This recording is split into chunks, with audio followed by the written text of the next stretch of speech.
275. We're on 275. So the author says, starting with the saying of Allah Tabaraka wa Ta'ala, أعوذ بالله من الشيطان الرجيم الذين يأكلون الربا لا يقومون إلا كما يقوم الذي يتخبطه الشيطان من المس.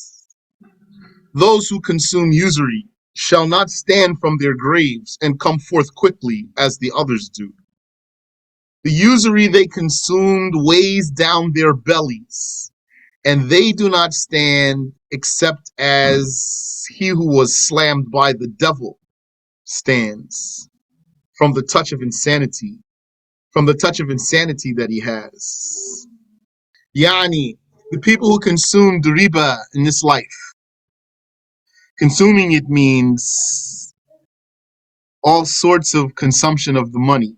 Buying a house with riba, money from riba and living in it. Buying clothing and wearing it. And buying food and eating it. So those who consumed riba, they come forth out of their graves unlike the other people do.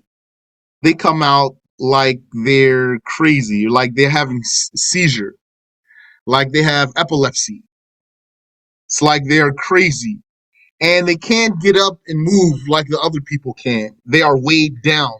Their bellies weigh them down. So they stumble. So that's the meaning of the ayah. الذين يأكلون الربا لا يقومون إلا كما يقوم الذي يتخبطه الشيطان. Those who consume usury shall not stand except as he who was slammed by the devil stands, stumbling about. يتخبطه الشيطان من المس إلا كما يقوم الذي يتخبطه الشيطان من المس. He doesn't stand but as he who was slammed by the devil stands, stumbling about from the touch of insanity that he has. ذلك بأنهم قالوا إنما البيع مثل الربا. That is because they said the sale without usury is but like the sale without usury is but like the usury. Yani, they're saying it's the same. Selling with usury or without usury is the same. Yani, they didn't make a difference between it, and they didn't care. And a lot of Wahhabis, if you didn't know, a lot of Wahhabis deal in riba. And one wise person told me, Wahhabis are not people who are disinterested in the dunya. You know how Sunnis, many of them would not be inclined towards the dunya. Wahhabis, it's not their case. Someone told me. He said, did you ever see one? Yani, I never saw one. ذلك بأنهم قالوا إنما البيع مثل الربا. That is because they said the sale without usury is but like the usury. It's all the same. وأحل الله البيع وحرم الربا. But Allah refutes this because He has allowed the sale and forbidden the usury. أحل الله البيع. He allowed the sale. He legalized sale without usury. وحرم الربا. And He forbade the usury. Or if you want to say interest. So here, this is talking about sales. There's riba in sales, and there's riba in loans. Riba in loans, that's the one that all the people know. That's a loan with a stipulation, which is usually going to be to get more money back on top of the money that was loaned. But could be something besides money in addition to the loan. Yani, you're always going to get your money back because that's what it means to be a loan. But they're basically charging you for getting the loan. That's the riba. So they might charge you rent, or they might want you to give them a cheaper price because of the loan. Any benefit, that's because of the loan. That's riba. That's loan. And don't forget, there's riba in sales. Riba in sales, that runs in bullion and food. Bullion and food. Bullion, that's gold and silver. And you know what food is. We're not going to go into details here, inshallah. So if you sell bullion for bullion, gold or silver. For gold or silver. Bullion for bullion. So bullion is gold or silver. Bullion for bullion, then you have to exchange at the same time. If you sell food for food, you have to exchange at the same time. If you don't exchange at the same time, that means in the same session, then this is the usury. Yani, one person takes and the other one doesn't take yet. When it's bullion for bullion or food for food, that's the riba in the sale. So in those cases, you must exchange in the session, on the spot. And if it's the same bullion, if it's bullion for the same kind, that means gold for gold or silver for silver, then it also has to have the same measure. On top of the fact that you have to exchange at the same time, has to have the same measure on both sides. If it's food for the same kind of food, like wheat for wheat, rice for rice, dates for dates, barley for barley, doesn't matter if it's the same species on both sides, just enough to be the same kind, then it has to be the same measure on both sides and exchanged at the same time without any condition of delay. So in extreme summarization, that's the riba in sales. So if it's bullion for something else, not bullion for bullion, then these special rules don't apply. And if it's food for something else, not food for food, then these special rules don't apply. And if it's anything else for anything else, like let's say wood for rubber, wood for cows, live cows, then these special rules don't apply. If you have any question, feel free. فمن جاءه موعظة من ربه فانتهى فله ما سلف. So to whomsoever there has come admonition from his Lord as a prohibition. That means anyone who heard his Lord's prohibition and he took heed, he hearkened, he said, oh, my Lord has prohibited me here. فَانْتَهَى, and then he desists after the revelation. فَلَهُ مَا سَلَفْ, then he has permission to keep what has passed before the revelation came. وَأَمْرُهُ إِلَى اللَّهِ, and his affair belongs to Allah. وَمَنْ عَادَ فَأُولَٰئِكَ أَصْحَابُ النَّارِ هُمْ فِيهَا خَالِدُونَ, and whoever returns to legalizing it, not just doing it, but legalizing it, those are the inmates of the fire. That's blasphemy. So, yani, people who deal in riba, they believe it's lawful. And even they know that Islam says it's unlawful. Non-Muslims I'm talking about. Like people who work in banking and stuff. They know Islam says this is unlawful. And they believe it's lawful. What's their case here? Blasphemy. Committing blasphemy. Hum fiha khalidun. They are in it lasting forever. They are immortals therein. Yamhaqu Allahu riba wa yurbi sadaqat. Allah makes usury diminish from its lack of blessing, and He makes the charities flourish. And this is the case of the haram money. Don't be enticed by haram money because it will just go away. Be interested in halal money and relying on Allah. Allah Ta'ala, He will provide for you. He will keep you afloat if you will, and if He will, He will give you an abundance of lawful money. And then there will be blessing in that. Even if you have a little bit of money and it's lawful, there will be a great blessing in that. Sometimes you can tell the blessings in some things. Sometimes you could tell the misfortune in some things too. like how it goes away so fast, would be haram. Like somebody might have haram money, he knows it's haram money, he spends it, he will see how fast it goes so fast. There's no blessing in it. Or you would have the halal money and then you would buy food with that money and then maybe you'll feed your family. And maybe it was a little bit of money and you got all full and you had leftovers too. That's from the barakah, the blessings. وَاللَّهُ لَا يُحِبُّ كُلَّ كَفَّارٍ أَثِيمٍ. So, يَمْحَقُ اللَّهُ الرِّبَا وَيُرْبِي الصَّدَقَاتِ. Allah makes usury diminish from its lack of blessing, and He makes the charities flourish. وَاللَّهُ لَا يُحِبُّ كُلَّ كَفَّارٍ أَثِيمٍ. And Allah does not accept any excessive blasphemer who legalizes usury, a major sinner who relentlessly consumes it.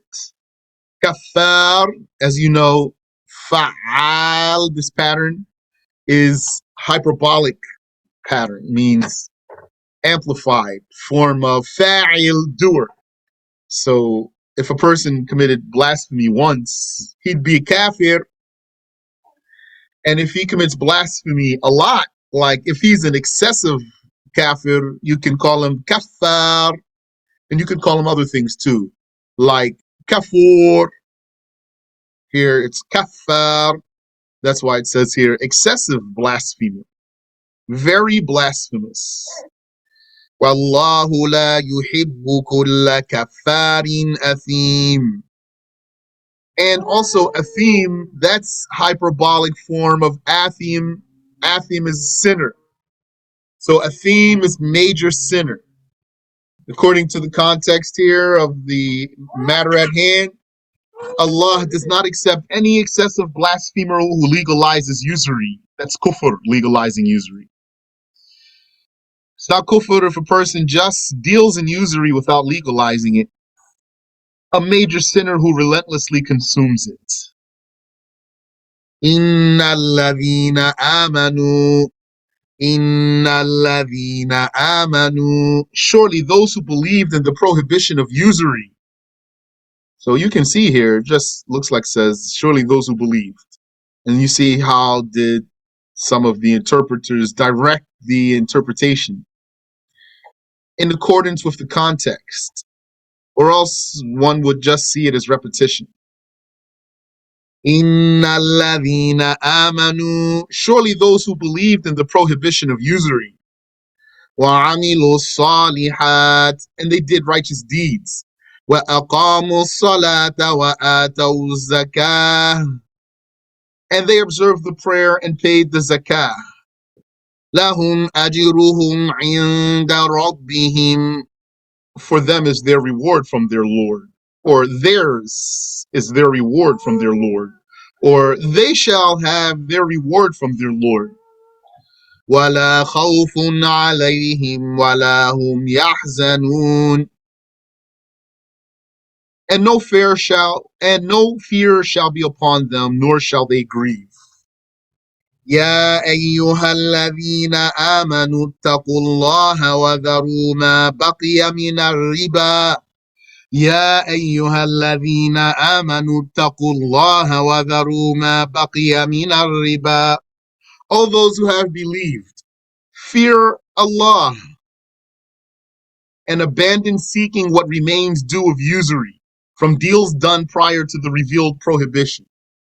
إن كنتم مؤمنين. If you are complete believers.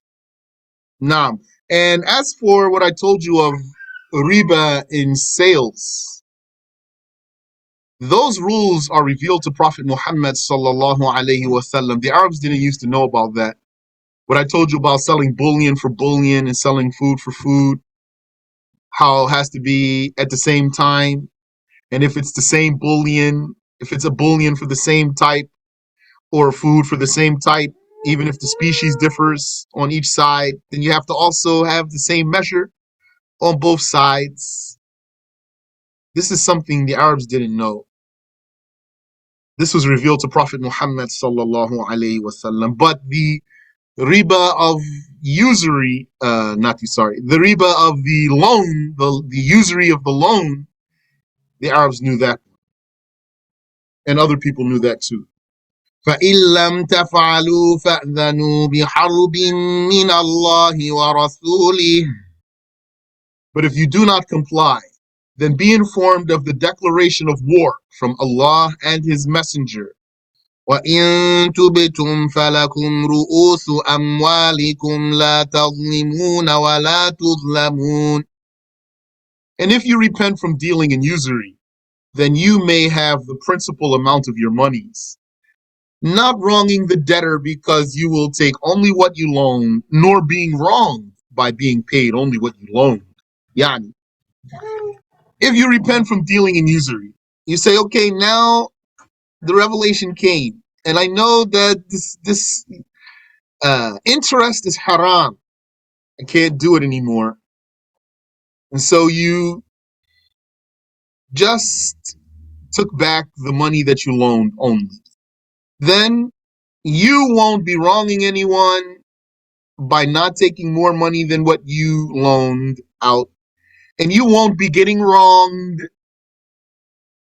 by a person paying you only what you loaned, not giving you more.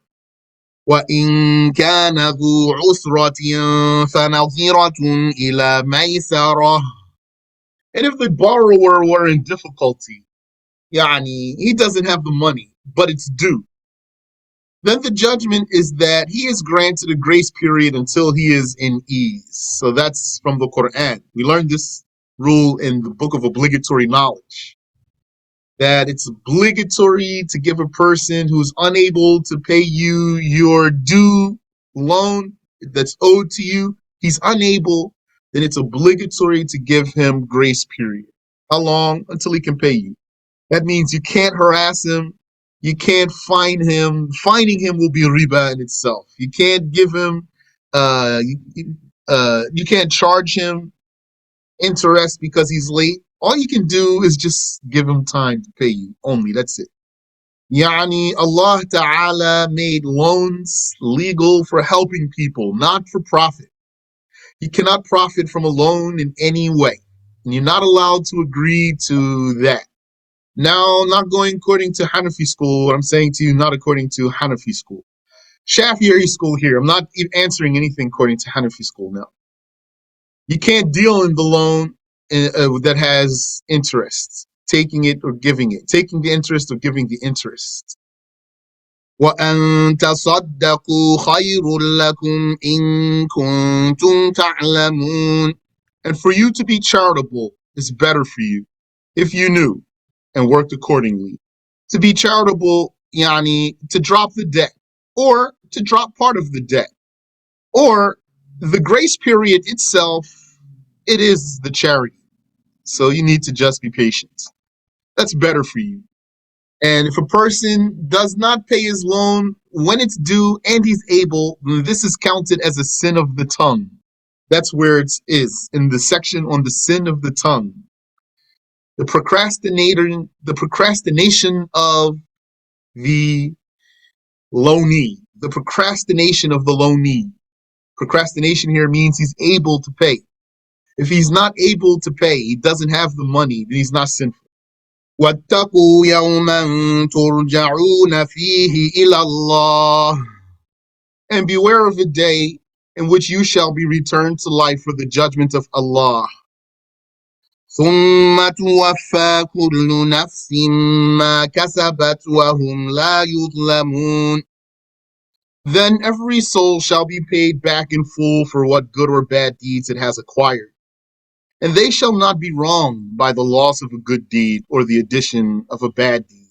Loss of a good deed here means, but they won't be wronged for or by not getting any reward for a good deed that they did, and they won't be charged for a sin that they didn't do. That's the meaning of they won't be wronged. It's not possible to attribute injustice to Allah. Whatever He does, He is just. However, He promised to reward the obedient, and He threatened to punish the disobedient. The promise and the threat go back to his attribute of speech. And he is not a liar. So he will fulfill whatever he said. يا أيها الذين آمنوا إذا تداينتم بدين إلى أجل مسمى فاكتبوه. O those who have believed, when you deal in debt, such as loans and deliveries, when you deal in debts such as loans and deliveries, due at a designated time, then it is recommended that you document it. Now, this is ayah to dain, the ayah about debt, or the ayah of debt. Ayah to dain. This is the longest ayah in the Quran. So that's ayah 282 of Surat Al-Baqarah. So what are some of the merits of Surat Al-Baqarah? It is the longest surah of the Quran, and it has the best ayah of the Quran, which is Ayatul Kursi, and it has the longest ayah of the Quran, and it has other merits too. So, يا أيها الذين آمنوا إذا تداينتم بدين. All those who have believed, when you deal in debt, such as loans and deliveries. So here, such as loans and deliveries. So debt, that means you owe someone. So it's a good thing to know some of the different forms of debt, or some of the different reasons you would have debt. So like a loan is a reason you'd have a debt, or a delivery that you owe, somebody paid you already, now you have to deliver, so that's a debt. And also some other cases, like someone paid you to work and you didn't work yet, so what's that? What's the work? That's a debt on you. You have to do that work. Or a man doesn't support his wife and she supports herself without pardoning him. She didn't pardon him, so then whatever she spends to support herself becomes a debt on him. Or you married a woman and you never gave her dowry. Maybe you didn't even agree what it is. Even if you didn't, you have a debt on you. You need to pay that debt before you die, or else you might have to pay that debt in the afterlife. Or you divorced a woman and you never paid her muta. You have a debt on you. So these are debts you owe. يا أيها الذين آمنوا إذا تداينتم بدين. All those who have believed, when you deal in debt, such as loans and deliveries, إلى أجل مسمى, due at a designated time. So sometimes your debt or your loan is the time to pay it is specified, and sometimes it's not. So when the time to pay it is specified, then you need to pay it at that time if you're able to. That's obligatory on you. And if you don't know when you can pay your debt back, and you take a loan from someone, if you take a loan from someone, not knowing when you can pay it back, then you have to tell that one.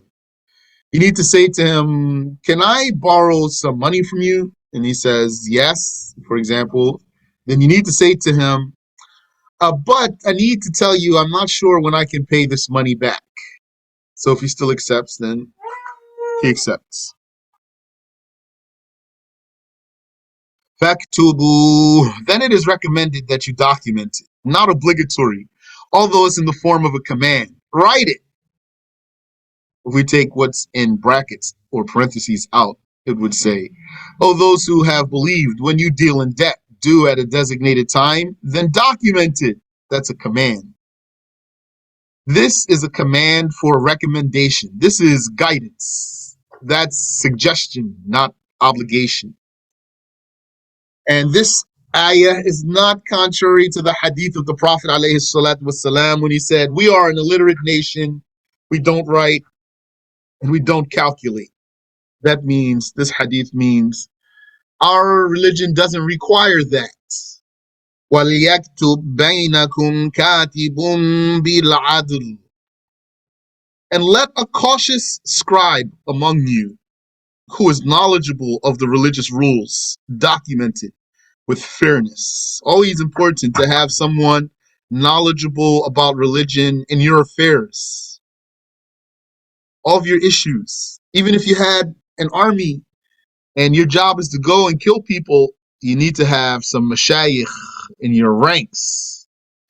Should have some sheikhs, even if you can, out there with fighters who can give them judgments when they need them. Then you'll be so successful, inshallah. You'll be in good position. فَلْيَكْتُبْ بَيْنَكُمْ كَاتِبٌ بِالْعَدْلِ. And let a cautious scribe among you who is knowledgeable of the religious rules document it with fairness, without changing the terms. Here, with fairness, بِالْعَدْلِ, semicolon, without changing the terms. وَلَا يَأْبَ كَاتِبٌ أَن يَكْتُبَ كَمَا عَلَّمَهُ اللَّهُ. And let no scribe refuse to write accurately as Allah has taught him, yani, in accordance with the knowledge that Allah has imparted on him. فَلْيَكْتُبْ وَلْيُمْلِلِ الَّذِي عَلَيْهِ الْحَقُّ. So let him write, and let who dictates be the one who owes the right. Let the one, so there's a scribe who's writing. He's writing something that someone is saying, that someone is dictating. Who's doing the dictation? Allah Ta'ala says, وَلْيُمْلِلِ الَّذِي عَلَيْهِ الْحَقُّ. Let the one who dictates be the one who owes the right, as a confession against himself.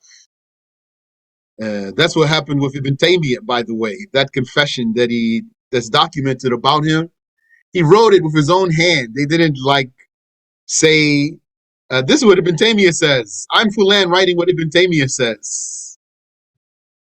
Ibn Taymiyyah was saying, so writes Ibn Taymiyyah. So it was in his own handwriting. وَلْيَتَّقِ اللَّهَ رَبَّهُ وَلَا يَبْخَسْ مِنْهُ شَيْئًا. And let who owes that debt fear Allah, his Lord, and not refuse to dictate, thereby denying all of what he owes, and not deduct from it anything, thereby denying some of what he owes.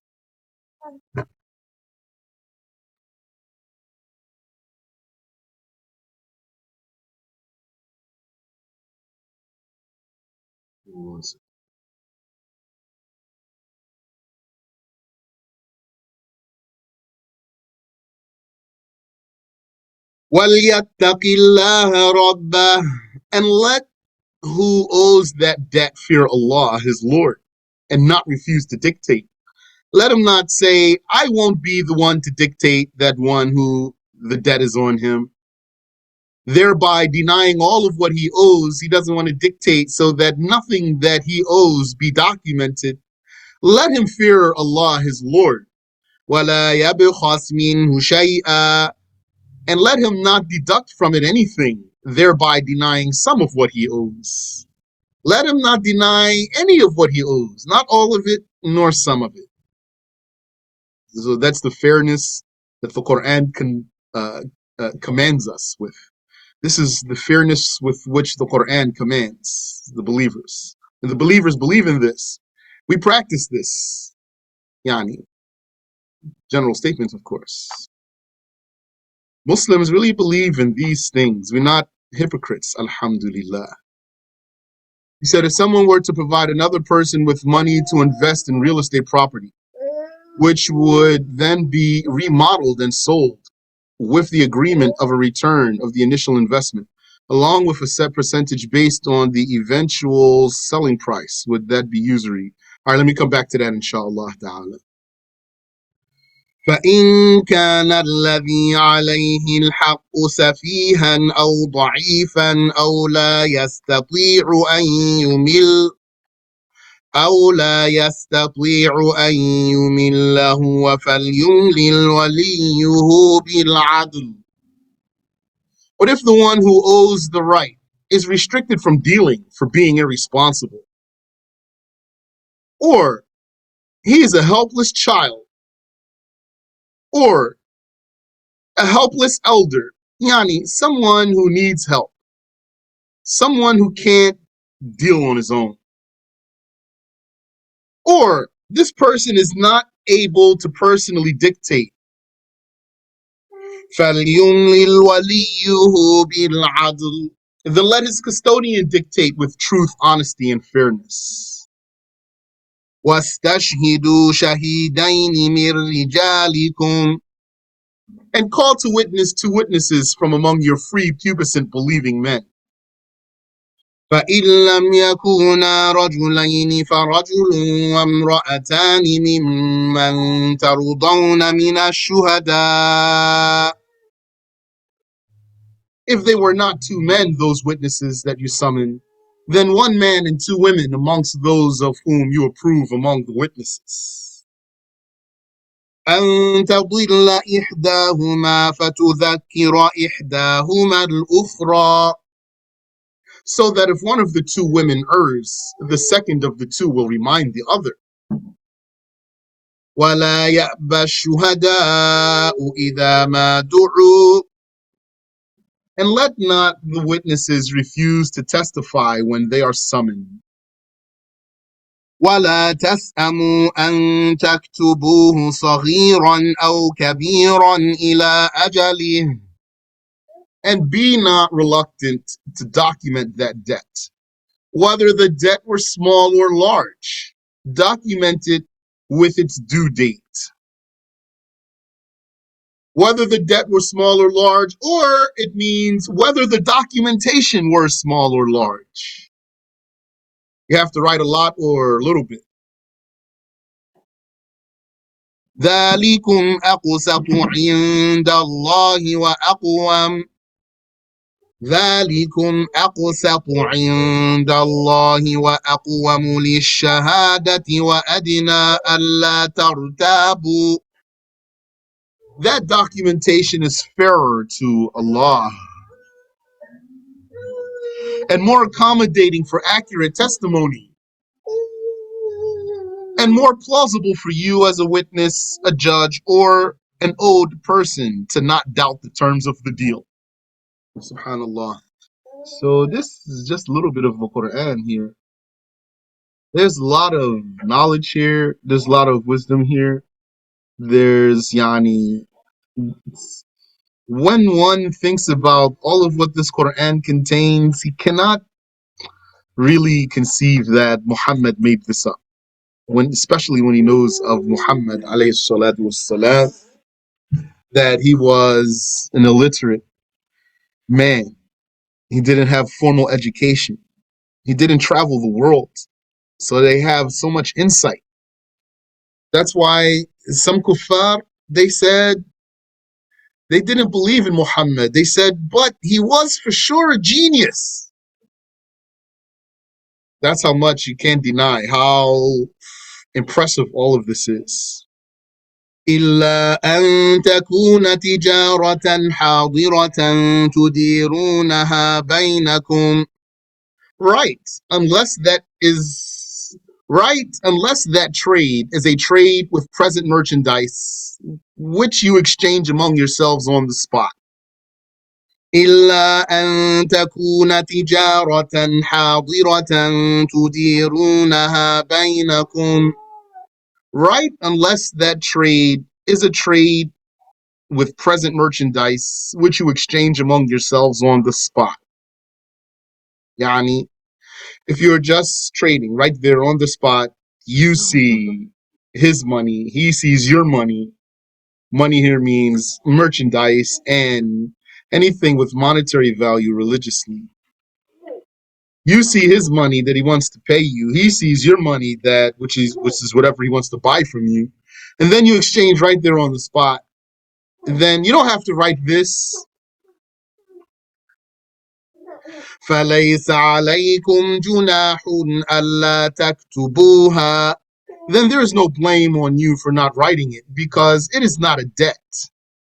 وَأَشْهِدُوا إِذَا تَبَايَعْتُمْ.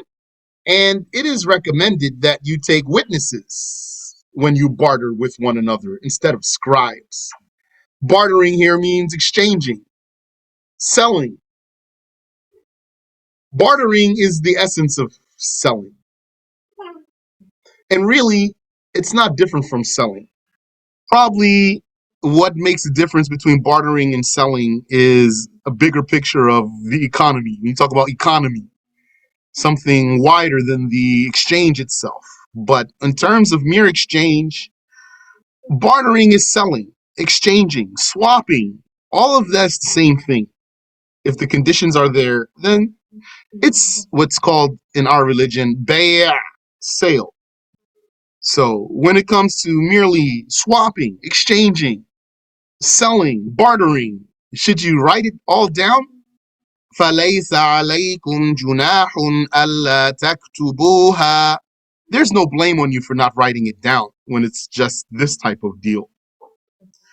وَأَشْهِدُوا إِذَا تَبَايَعْتُمْ. Instead of writing it down, then take witnesses when you barter with one another.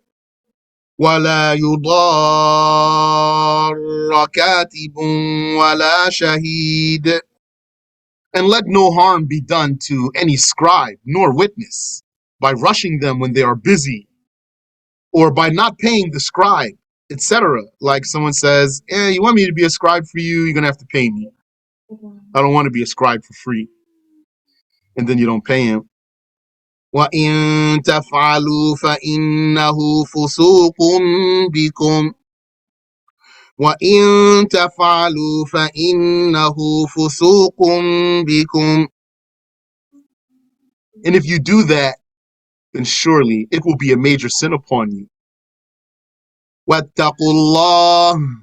And fear Allah in His commands and prohibitions. وَيُعَلِّمُكُمُ اللَّهُ. And Allah teaches you the welfare of your affairs and the rules of your religion. وَاللَّهُ بِكُلِّ شَيْءٍ عَلِيمٌ. And Allah is about everything knowledgeable, never forgetting nor ignorant.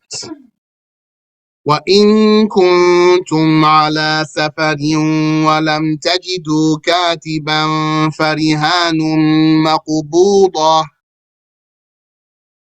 And if you are upon a journey when dealing in debt and did not find a scribe, because we talk about scribe means we're talking about a debt. Allah told us here, if you're swapping on the spot, you don't need scribes for this. If you want something, get witnesses. But if you want to deal in debt, get a scribe. You don't have to, but that's recommended for you. وَإِن كُنتُمْ عَلَى سَفَرٍ وَلَمْ تَجِدُوا كَاتِبًا فَرِهَانٌ مَقْبُوضَةٌ. If you are upon a journey when dealing in debt and you did not find a scribe, then there may be a collateral that will be binding when taken into possession. There may be a collateral that will be binding when taken into possession. Yani, someone wants a loan. So you tell them, I'll give you a loan, but I want collateral.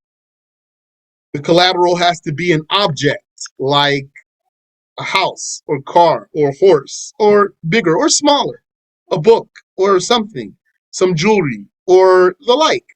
It has to be an object, though, not a debt. The collateral can't be a debt itself. You put an object against a debt. That's collateral. An object against a debt. If you don't hand that object over, still valid. But if you hand it over, then it's binding. You can't get out of it. But the one who's holding that collateral, he can let you out of it. This is a type of deal that's binding from one side. non-binding from the other side.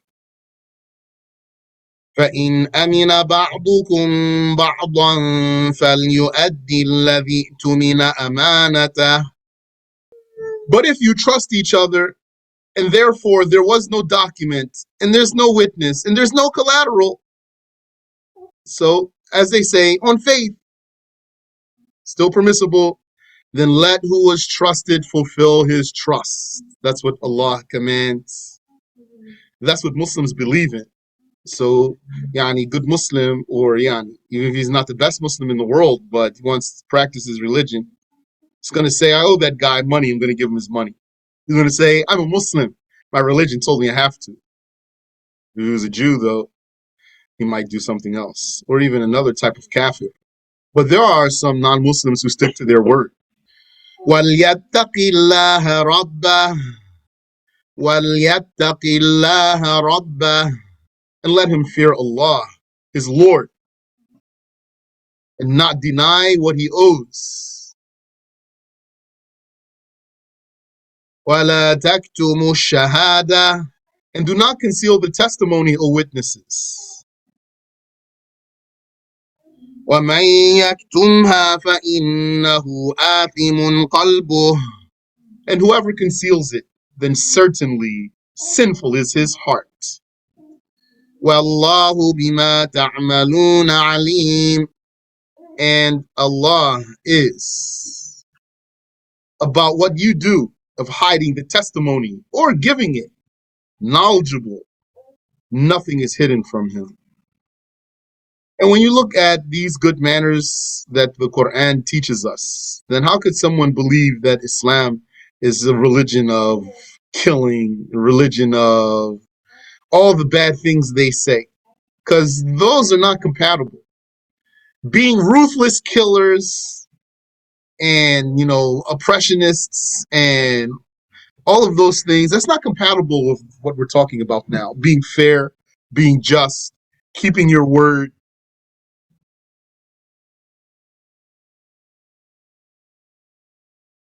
I ask Allah Ta'ala to grant us the manners of the Quran. What did Aisha say? She said about the Prophet Sallallahu Alaihi Wasallam, كان خلقه القرآن, or كان خلقه القرآن, means his manners, his behaviors was the Quran, meaning it was the embodiment of, or it was the perfect practice of the Quran. The Prophet's behaviors, that was the way of implementing the Quran. Sallallahu alayhi wa ala alihi wa sallam. So let's stop here, and then we just have 3 ayats left for the end of the surah. Then we'll start Al Imran, insha'Allah ta'ala.